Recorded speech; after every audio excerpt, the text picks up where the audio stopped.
Sabbe satta bhavantu sukhitatta bhavantu sukhitatta. Welcome to The Art of Becoming. I'm Dave Jacobson. We're talking about palingenics, self-rejuvenation by self-realization, and how the different enlightenment processes that pertain to all the 7 chakras, the entire human being, have to be part of our spiritual path. This pretty much forces us to be not more eclectic, but synergistic. Syncretic is actually the proper word. We take whatever we need from all the different spiritual paths and methods and combine them into a tasteful, balanced approach to spiritual life that addresses every aspect of human beingness. Now, in this series, we're talking about becoming. How do we become what we want to be? And we've been going through the process of dependent origination based on verses spoken by the Buddha. When phenomena manifest themselves to the ardently meditating Brahmin, then all his doubts get dispelled since he knows the causal law. When phenomena manifest themselves to the ardently meditating Brahmin, then all his doubts get dispelled since he knows the extinction of conditions. When phenomena manifest themselves to the ardently meditating Brahmin, dispelling hosts of Mara, he stands like the sun illumining the firmament. We already talked about the meaning of the first verse, and we got about halfway through the process of dependent origination. So I'm going to take off where we left off last time. Once the senses contact their objects, then we have feelings about that. We like it or we don't like it. We want it again, or we don't want it ever.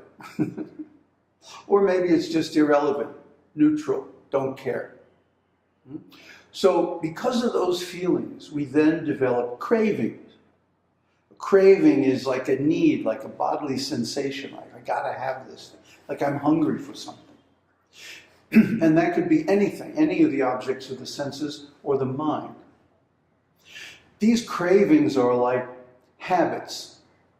If we don't get what we crave, or if we get what we don't crave, we feel very out of sorts. And in the meantime, there's all this stuff that we don't care about, and we don't recognize the significance of it, that comes back and bites us later, because we didn't get it, we didn't understand what it was. So craving leads us into the typical human condition, where we have what we don't want, and we don't have what we do want. So this is because the mind gets all hung up on these symbols, name and form. Remember, name and form? And because of that, we begin to cling. Attachment develops to certain feelings.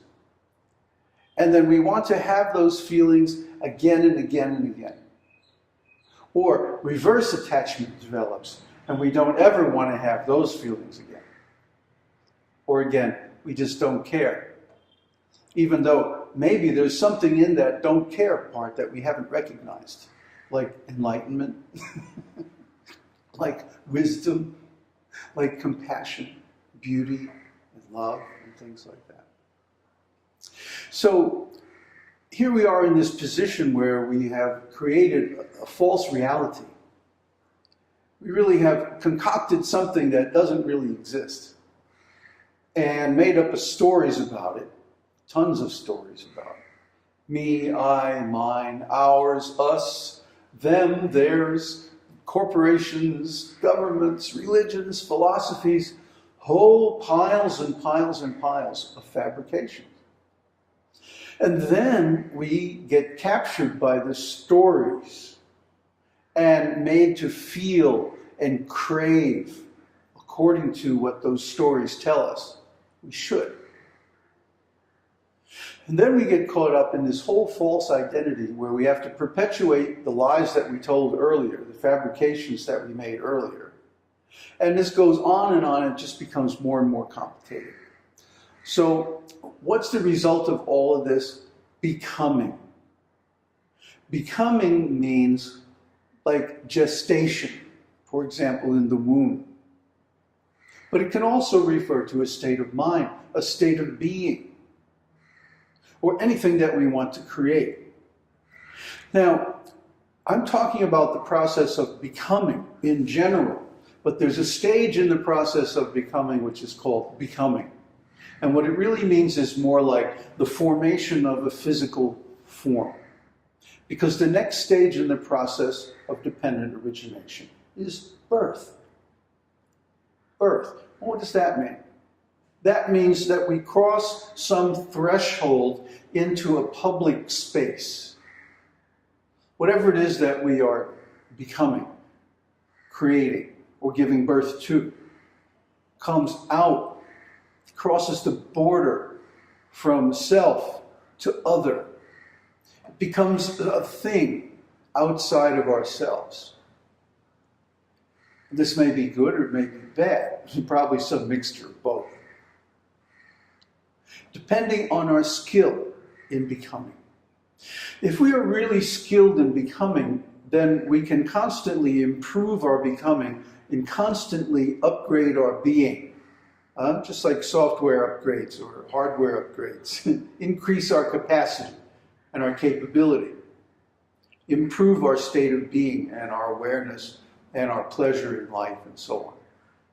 So that's what we're trying to do here. We're trying to study this process of becoming so that we can give birth to a better form of being. And then what? Decay, old age, disease, and death. Well, what is this? We spend all this time and energy making this being, fabricating all this stuff and having all these feelings about it and getting contact and craving and everything about it. And now what? It has to die? Yes. It has to die. Why? Because this thing which we have brought into the world is unnatural. It does not follow the course of nature. We have created an artificial vortex. This is why Paticca Samuppada is always pictured as a circle, going round and round and round. Vattam. Vattam means a whirlpool, a vortex. The Buddha says, Vatata Vattam. Going round and round, Vatata, in a Vattam, a whirlpool or vortex of energy. That's dependent origination. That's becoming. For example, let's take this body. The being comes into manifestation and takes a body on the chance of being able to experience ecstasy. And whether or not that is successful, at some point that form that is created has to disappear.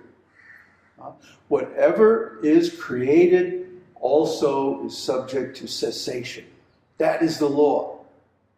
When one realizes this dharma, that is also called stream entry. And it comes along with a whole bunch of wonderful metaphysical realizations and spiritual insights and new perceptions and all kinds of wonderful things. One sees for the first time the uniform flow and the lawfulness of the Dhamma in everything. So when we see reality as it really is, we also see that our fabrication and our becoming, our bringing into being and so on is all artificial. It's all something we made, something we did. And without constant effort on our part, it will simply fall apart and disappear. Take the body again as an example. If we don't take care of the body, if we don't eat a healthy diet, if we don't get regular exercise, and if we don't have healthy relationships and so on like that, the body falls apart. The duration of life and the quality of life are reduced.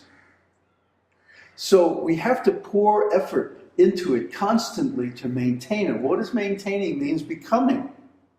Becoming and becoming and becoming, again and again and again. It's not as in the traditional orthodox misinterpretation of dependent origination, that the first few stages of the process represent the past life, and the ones in the middle, the present life, and the ones at the end describe the future life. No, that's not the way it is. Well, that is the way it is on one level. But on another level, dependent origination is happening all the time. Becoming is a constant process, because if we stop trying to maintain this body, it's just like if we stop maintaining our car or any other kind of device, it falls apart. This is the natural way of the universe. Remember, the first kind of ignorance is looking for permanence in the impermanent. This world has three main qualities. It's impermanent, it's suffering, and it's not self. Huh? So our ignorance is that we go looking for permanence in the impermanent, pleasure in the suffering, beauty in the ugly, and self in the not self. This body is simply a collection of aggregates, different elements brought together to a certain harmonious relationship. And as long as we can keep that relationship harmonious, properly balanced and aligned and so on, it goes on somehow or other. But at some point, it all falls apart and we die. That's inevitable.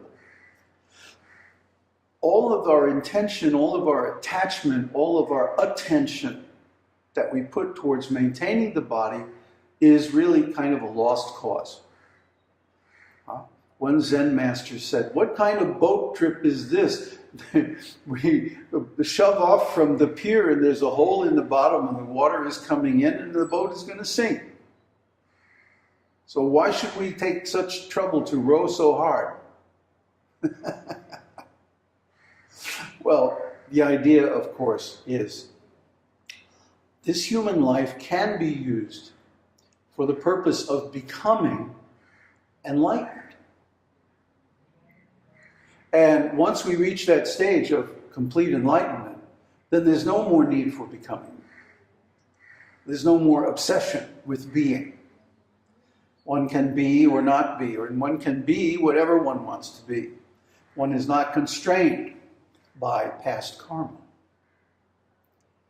So once we master this process of dependent origination, we can become whatever we want to be.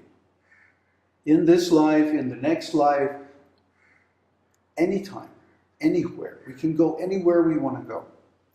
But to do that, we have to master this process of becoming.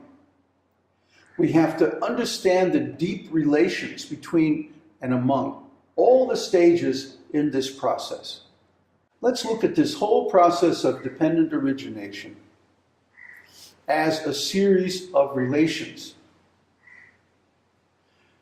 between ignorance and fabrication, between fabrication and consciousness, between consciousness and name and form, etc. What is that relation? That relation is called conditioned causality. Conditioned causality, and the Buddha expresses it as this: when this is, this happens. When this is not, this ceases. We don't have to know how exactly. Of course, it helps if we have deeper knowledge. But just to grasp the whole process of becoming and how it works, all we have to know is this one relation between these two things: the cause and the effect. When the cause is, the effect is. When the cause is not, neither is the effect. So, in other words, as it is stated by the Buddha, when the ignorance exists as a cause, a conditional cause, then fabrications arise. When fabrications exist as a conditioned cause, consciousness arises. When consciousness exists, name and form arise. When name and form exist, the six sense bases arise. When six senses exist, contact arises. When contact arises, feelings arise. When feelings arise, craving arises. When craving arises, clinging arises. When clinging arises, becoming arises. When becoming arises, birth arises. And when birth arises, aging and death arises. And this is the cause of the whole mass of suffering. Dukkha, suffering. There are different kinds of dukkha, but they all have the same cause. And the cause is this process of becoming. And specifically, not having full mastery of the process of becoming, so that whatever we try to do turns out wrong. Unexpected consequences. Whatever we try to do, whether we're successful or we're not successful, we also create a bunch of other effects that we didn't intend. And these cause suffering. And then finally, even if we are successful at creating the effect that we want, it's impermanent, it's going to go away. So that's the world that we live in. And the reason the world is like that is because we are like that. Factually, this being, this whole existence, this self, this person, is a construct, a fabrication, which is brought into being by a constant effort on our part.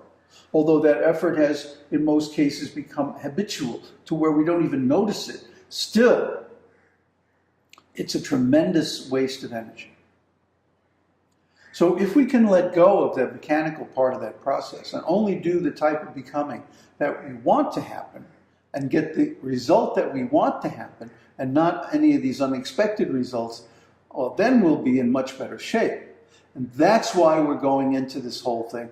That's why we're discussing the science of becoming. Now, this is the meaning of the first of the three verses in the quotes from the Buddha. To know this process of conditional arising is to know the process of becoming. And to master this process of becoming leads to the eradication of all doubts. Okay, all his doubts are erased. Well, what are these doubts?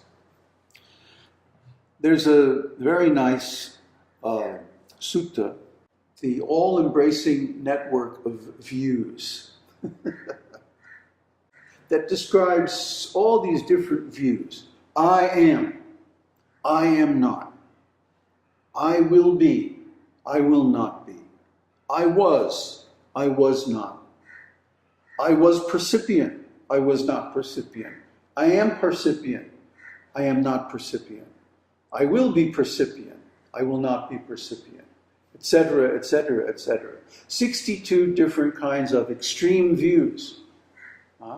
The Buddha says, everything is. That's one extreme view. Everything is not. That's another extreme view. The Tathagata teaches the path in the middle. And what is that path? Paticca samuppada. From ignorance come fabrications. From fabrications comes consciousness, and so on. When we look at our minds, our mind is full of all kinds of extreme statements. This is not. This will be, this will not be. This must not be. This must be. And so on and so on and so on. The Buddha would say these are radical, extreme statements, polemics. What's that called in Marxism? Dialectics. Anytime we assert the existence of something, we also assert its negative, its non-existence. Why? Because anything that we bring into existence by fabrication is sure to be annihilated. It's a universal law. Everything, up to the galaxies and down to subatomic particles, has a beginning, a middle, and an end. No matter how you look at it, no matter how you redefine it. Even if you try to say the sum total of everything is God and it's all one, and it still has to have a beginning, a middle, and an end.